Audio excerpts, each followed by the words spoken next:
Previously हम जब भी प्रोजेक्ट क्रिएट करते थे तो हम किस ऑप्शन को सिलेक्ट करते थे? ASP.NET कोर को। हमारे पास क्रिएट न्यू प्रोजेक्ट और यहाँ पे मेरे पास ऑप्शन आ रहा होता है ASP.NET कोर। लेकिन अब जब हम मल्टी टायर आर्किटेक्चर पे वर्किंग करेंगे, हमने इसे सिलेक्ट नहीं करना, हमने यहाँ से सर्च कर लेना है एम्प्टी सोल्यूशन को, एम्प्टी सोल्यूशन, और यहाँ से मैं ब्लैंक सोल्यूशन को सिलेक्ट कर लेता हूँ। नेक्स्ट, जहाँ पे हम क्रिएट करना चाहते हैं मैं यहाँ से अपनी लोकेशन सर्च कर लेता हूँ। मेरे पास लोकेशन है इसकी, ओके, मैं यहाँ से फोल्डर सेलेक्ट करके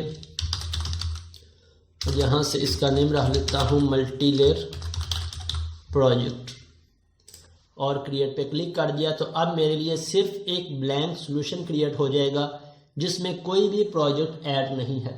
अब नेक्स्ट स्टेप हमारा क्या है कि हमने इसमें मल्टीपल सभी के सभी लेयर्स को ऐड कर देना है। हमारी कितनी लेयर्स हैं यहाँ पे? फर्स्ट पे BOL business logic layer, second UI BLL DAL। So one by one हम इन सभी लेयर्स को ऐड कर देते हैं। फर्स्ट पे मैं यहाँ पे जाके ऐड करता हूँ न्यू प्रोजेक्ट। अब एक और पॉइंट याद रखिएगा, यहाँ पे हमारी ASP.NET कोर ये हमारी UI एप्लीकेशन है। हमारे इस पूरे आर्किटेक्चर में सिर्फ ये एक UI लेयर होगी, बाकी सभी की सभी हमारी क्लास लाइब्रेरीज होंगी।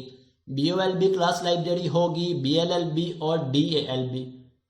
तो यहाँ से आके अब मुझे क्लास लाइब्रेरी सर्च करनी है, क्लास लाइब्रेरी, और क्लास लाइब्रेरी के बाद हमारे पास डिफरेंट तरह के ऑप्शंस आ जाएंगे। Razor class library, then .NET standard, then .NET framework. हमने यहाँ से ऑप्शन सेलेक्ट करना है .NET कोर और साथ लैंग्वेज लाजमी चेक कर लीजिएगा C#। हो सकता है आपके पास इस तरह से ऑप्शन ना आ रहा हो, आपके पास .NET फ्रेमवर्क का ऑप्शन आ रहा हो, तो आपने सर्च कर लेना है C# और शायद यहाँ पे .NET कोर की डिस्क्रिप्शन आपने रीड कर लेनी है किसमें .NET कोर फ्रेमवर्क टारगेट है या नहीं। सो आपने इस ऑप्शन को सिलेक्ट करना है। इसके बाद नेक्स्ट, अब इसका हम नेम रख लेते हैं business object layer.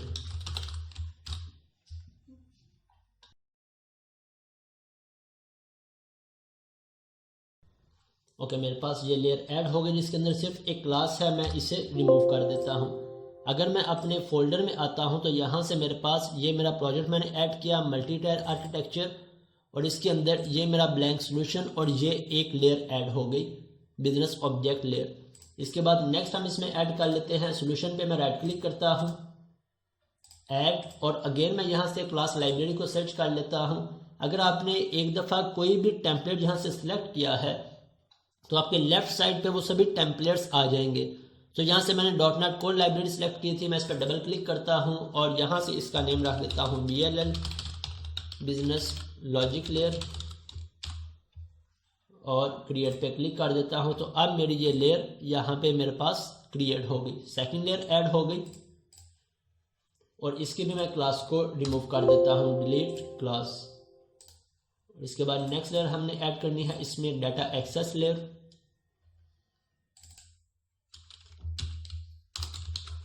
DAL data access layer.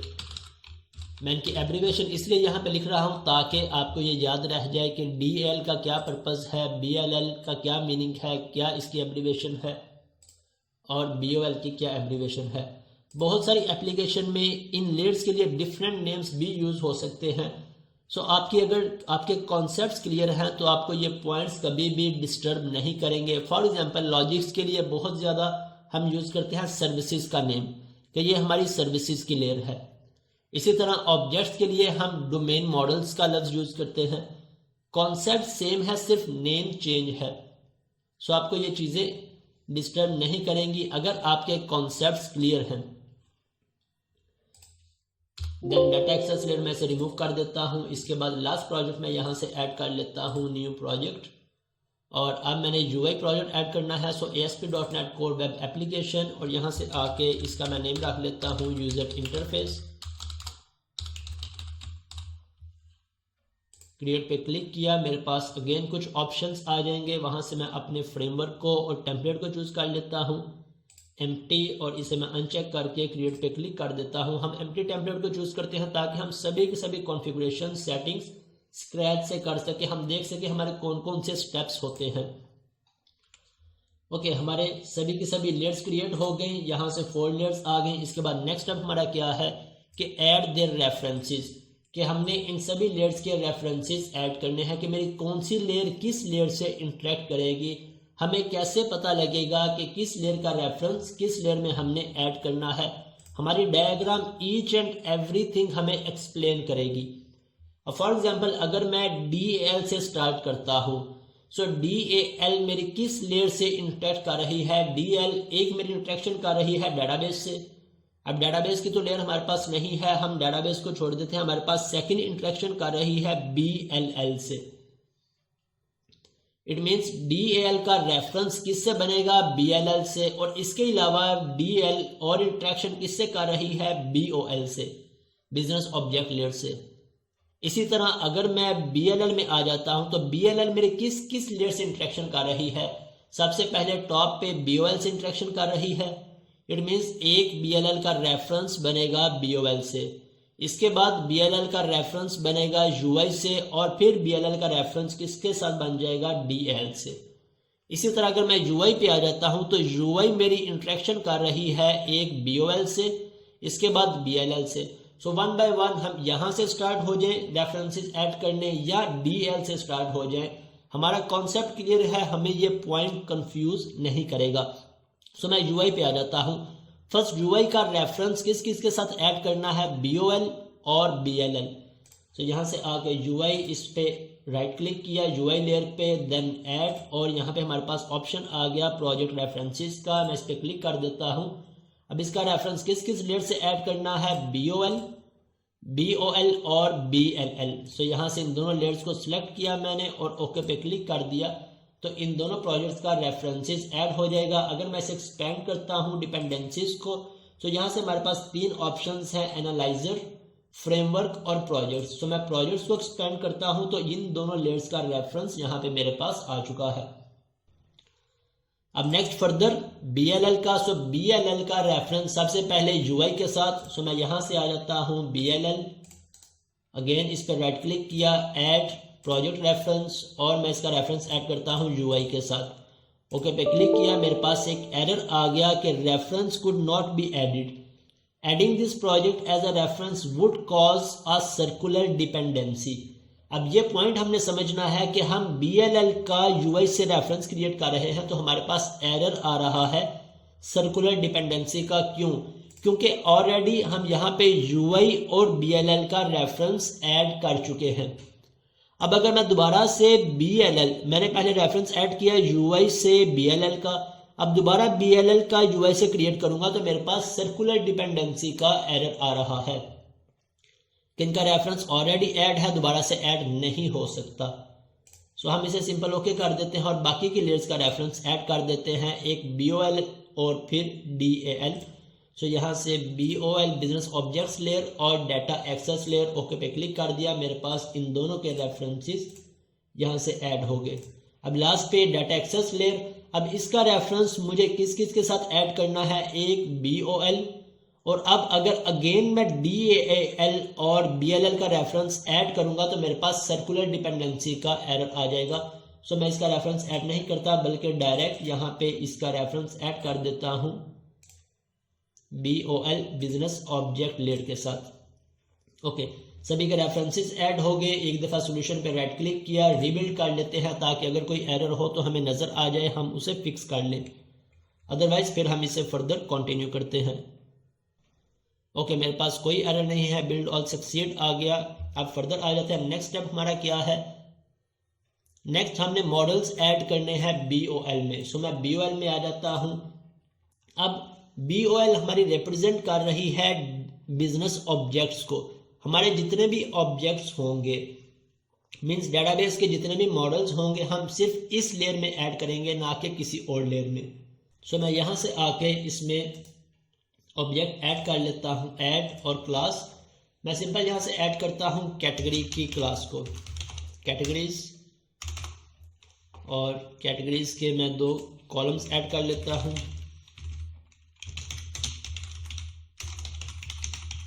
Category ID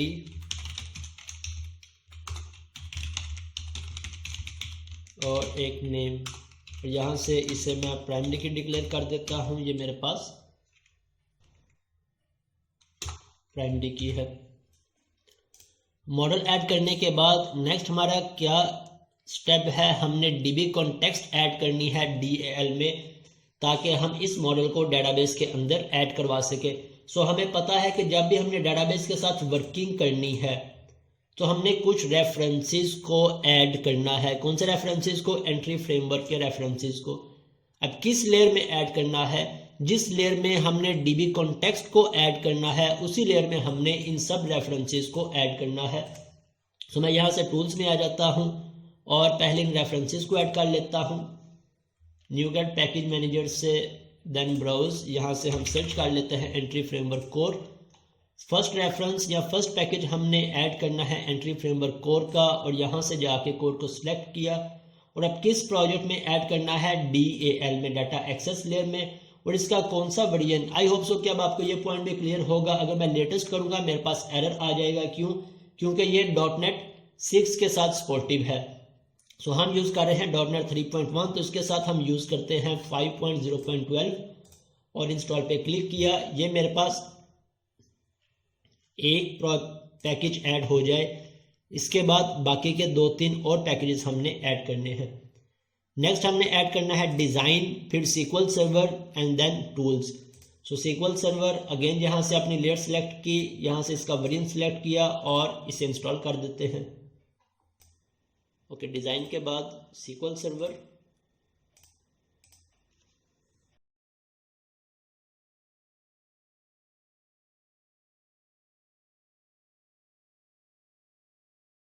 okay मेरे सारे पैकेजेस ऐड हो गए।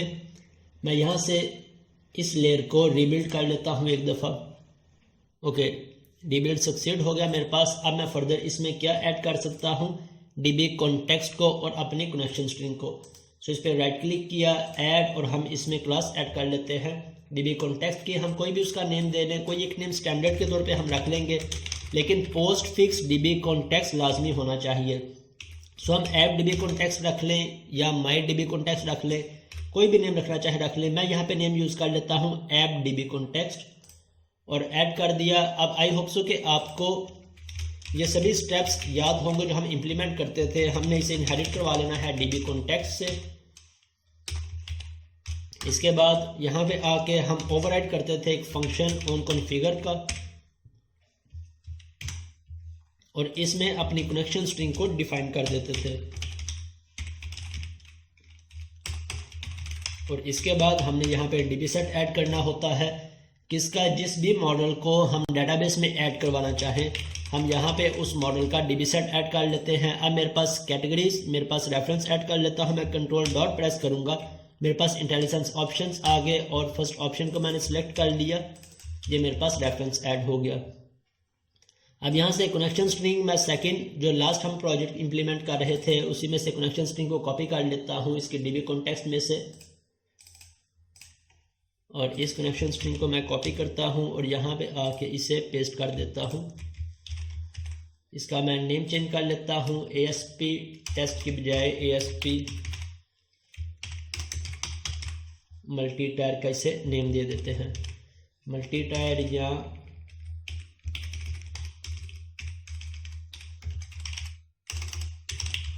मल्टी टायर आर्किटेक्चर का।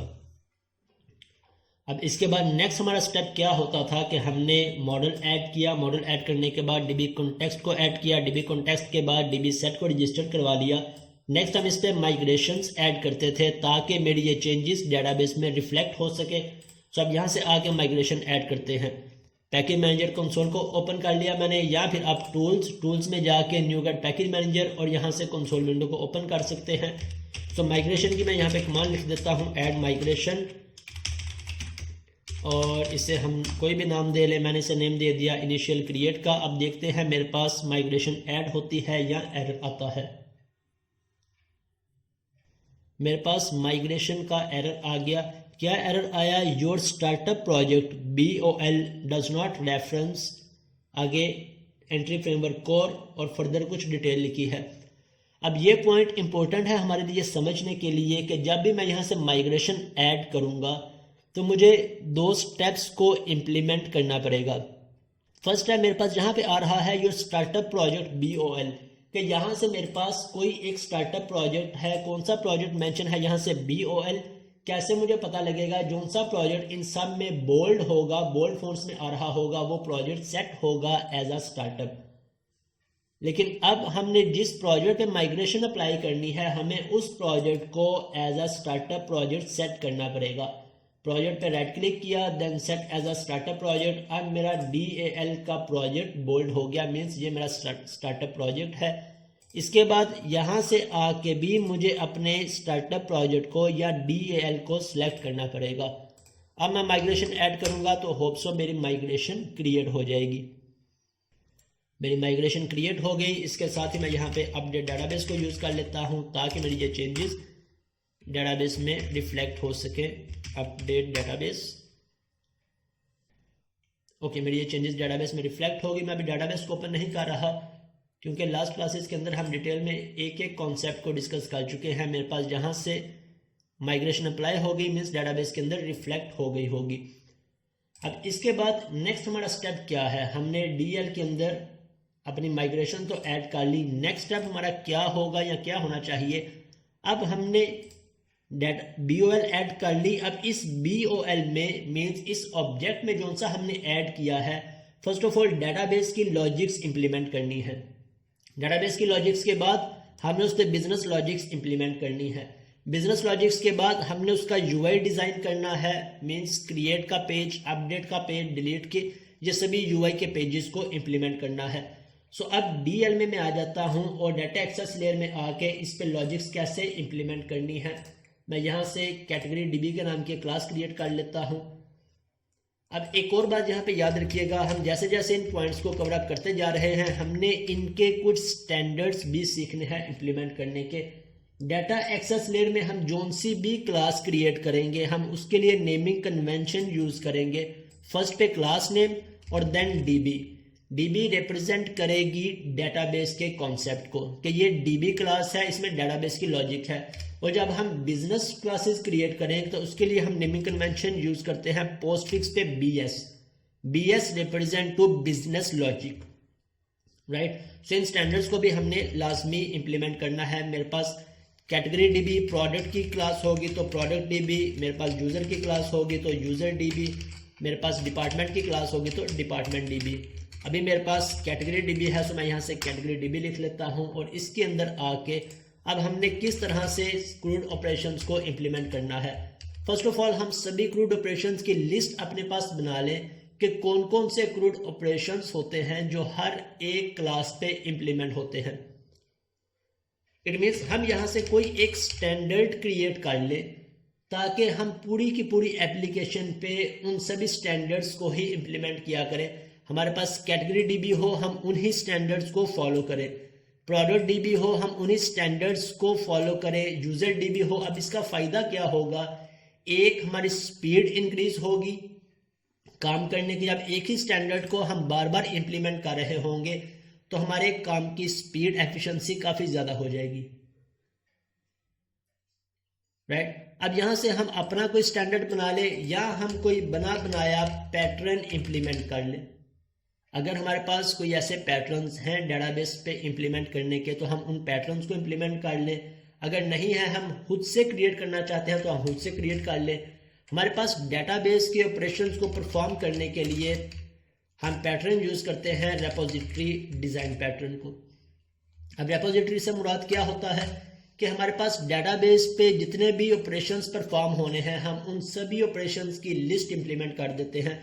अब मेरे पास कैटेगरी में कौन कौन से ऑपरेशंस होंगे? एक, मेरे पास गेट ऑल का मैं फंक्शन क्रिएट करूंगा जो क्या रिटर्न करेगा, जब भी मुझे कैटेगरीज की लिस्ट चाहिए होगी मेरा ये फंक्शन मुझे रिटर्न करेगा। इसके अलावा सेकंड, गेट बाय ID, जब भी मुझे सिंगल ऑब्जेक्ट चाहिए होगा मैं यहां से ID पास करूंगा इस फंक्शन को और उस ID के अकॉर्डिंग मुझे वो कैटेगरी रिटर्न कर देगा। अब ये फंक्शन मेरा कैटेगरी में भी यूज होगा, ये फंक्शन मेरा प्रोडक्ट में भी यूज होगा, ये फंक्शन मेरा यूजर में भी यूज होता है, ये फंक्शन मेरा डिपार्टमेंट एम्प्लॉय, हर एक ऑब्जेक्ट में कॉमन फंक्शन है। सो इट मीन्स हम यहाँ पे रेपोजिटरी डिजाइन पैटर्न को इंप्लीमेंट करने जा रहे हैं। कि जितने भी स्टैंडर्ड फंक्शंस हैं हम उन सभी फंक्शंस को इम्प्लीमेंट कर लेंगे। इसके अलावा मेरे पास इंसर्ट का फंक्शन होता है हर एक प्रोजेक्ट में या हर एक मॉडल में, और यहाँ से इंसर्ट हमने क्या करवाना है, मैं यहाँ से मॉडल पास कर दूंगा, इसे कैटेगरी नहीं, मेरे पास कैटेगरीज होगा, कैटेगरीज कंट्रोल डॉट प्रेस किया, मेरे पास यूजिंग का ऑप्शन आ गया और ऑब्जेक्ट। तो इसके बाद मेरे पास एक अपडेट का फंक्शन भी होगा अपडेट करने के लिए। देन हमारे पास डिलीट का फंक्शन हम लिख लें या रिमूव का फंक्शन रख लें, डिलीट और इंटीजर आईडी। इट मीन्स ये हमारे स्टैंडर्ड फंक्शंस हो गए जो कि हमारे इस पैटर्न में इम्प्लीमेंट होते हैं। अब यहाँ से इन फंक्शंस की हम इम्प्लीमेंटेशन कर लेते हैं। किस तरह से इम्प्लीमेंट करेंगे, हमें पता है कि हमें इस लेयर पे हमने डेटाबेस की लॉजिक्स को इम्प्लीमेंट करना है, तो हमें सबसे पहले डीबी कॉन्टेक्स्ट का ऑब्जेक्ट क्रिएट करना पड़ेगा। तो यहाँ से आके मैं डीबी कॉन्टेक्स्ट का ऑब्जेक्ट क्रिएट कर लेता हूँ। क्या नाम है मेरे डीबी कॉन्टेक्स्ट का, ऐप डीबी कॉन्टेक्स्ट, और ये मैंने इसका ऑब्जेक्ट क्रिएट कर लिया। और इसके बाद इन सभी फंक्शंस को वन बाय वन करके इम्प्लीमेंट कर लेते हैं। अब गेट ऑल का फंक्शन मुझे क्या रिटर्न करेगा, मुझे रिटर्न करेगा लिस्ट ऑफ कैटेगरीज। सॉरी, यहाँ से categories control dot reference already add है, और ये मुझे रिटर्न क्या करेगा, dot categories dot to list dot to list. मेरे पास ऑप्शन नहीं आ रहा, मैं इसके रेफरेंस को ऐड कर लेता हूँ, कंट्रोल डॉट प्रेस किया, मेरे पास सिस्टम डॉट लिंक का रेफरेंस ऐड हो गया। अब यहाँ पे हमने ये चीज़ डिसाइड करनी है, इस पॉइंट को डिसाइड करना है कि हमने लिस्ट को यूज़ करना है, आई इन्यूमरेबल को यूज़ करना है, या आई क्यूरिएबल को यूज़ करना है। इन तीनों पे हम डिटेल में डिस्कस कर चुके हैं एंट्री फ्रेमवर्क कोर में, वो सभी क्लासेस हमारे ग्रुप के अंदर अपलोड हैं। अगर आपने अभी तक नहीं देखी तो लाजमी उन क्लासेस को अगेन देखिएगा ताकि आपको इनका डिफरेंस पता लग सके। अब आई क्यूरिएबल को हम किस वक्त यूज़ करते हैं, जब हम कंडीशंस को यूज़ कर रहे हों, मीन्स जब भी हम वेयर कंडीशंस को यूज़ कर रहे होंगे तो हम यूज़ करते हैं आई क्यूरिएबल को। सेकंड, अगर मैं वेयर कंडीशंस को यूज़ नहीं कर रहा, मुझे डेटाबेस में से डाटा गेट करके लाना है, तब हम यूज़ करते हैं आई इन्यूमरेबल को। आई इन्यूमरेबल को क्यों, क्योंकि यूज़र जो भी डाटा डेटाबेस में से लेके आएगा इस डाटे को मॉडिफाई नहीं कर सकेगा। किस तरह से मॉडिफाई, कि आई इन्यूमरेबल के अंदर हमारे पास ना तो ऐड का फंक्शन होता है, ना अपडेट का, ना रिमूव का। इट मीन्स जो एक्चुअल डाटा हमारे पास डेटाबेस में आएगा हम अपने व्यू में भी सेम वही डाटा पास करवा के डिस्प्ले करवाएंगे।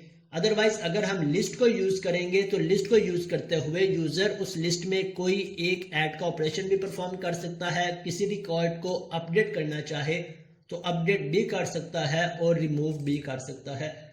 मीन्स जो डाटा हमारे पास डेटाबेस में आएगा वो मैनिपुलेट होके यहाँ पे यूआई में डिस्प्ले होगा। हमारी ऐसी रिक्वायरमेंट बिल्कुल भी नहीं होती।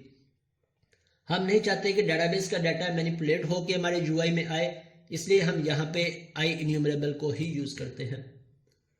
Then get by ID, get by ID के लिए मेरे पास यहाँ से लिस्ट आएगी या सिंगल ऑब्जेक्ट आएगा, सिंगल ऑब्जेक्ट आएगा।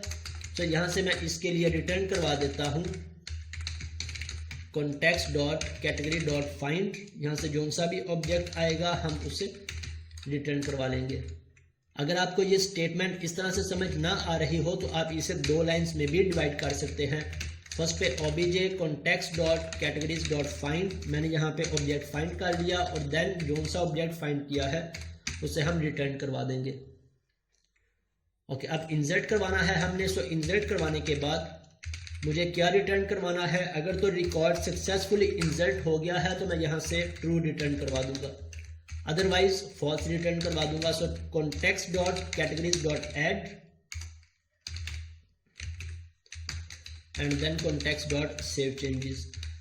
अब यहाँ पे मैं रिटर्न फॉल्स नहीं करवा रहा। क्यों नहीं करवा रहा, कि जब मेरी ये लाइन एग्जीक्यूट हो जाएगी अगर यहाँ पे कोई एरर आएगा तो रिटर्न ऑटोमेटिकली मेरे पास फॉल्स चला जाएगा।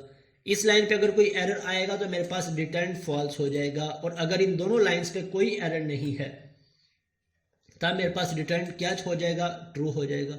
अब इस फंक्शन को मैं कॉपी करके अपडेट के साथ रिप्लेस कर देता हूं।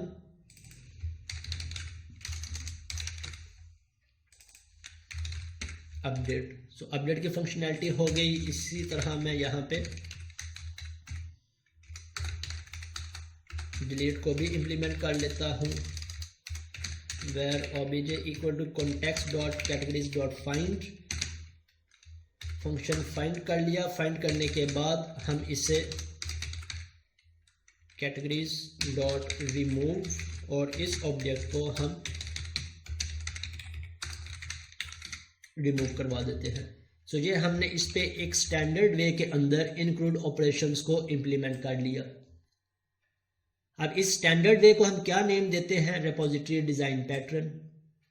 अब इसका बेनिफिट क्या है? इस पैटर्न को या इस स्टैंडर्ड वे को इम्प्लीमेंट करने का फायदा ये है हमारे पास कि अगर मैं प्रोडक्ट डीबी क्रिएट करता हूं तो मेरे पास सभी फंक्शंस एज इट इज होंगे। गेट ऑल का फंक्शन भी होगा, गेट बाय आईडी भी होगा, इंसर्ट अपडेट डिलीट भी होगा। सिर्फ इस पैटर्न में क्या चेंज होगा? मेरे ऑब्जेक्ट का नेम। इसके अलावा मुझे यहाँ पे कुछ भी किसी फंक्शन में भी चेंज नहीं करना पड़ेगा। गेट बाय आईडी में भी सिर्फ ये ऑब्जेक्ट कैटेगरी की बजाय प्रोडक्ट हो जाएगा, यहाँ से भी कैटेगरी की बजाय प्रोडक्ट। इसी तरह इंसर्ट में, अपडेट में, डिलीट में। सो सेम पैटर्न को हम किसी भी ऑब्जेक्ट पे एज इट इज इंप्लीमेंट कर सकते हैं। सिर्फ हमारा काम कॉपी और पेस्ट का हो जाएगा।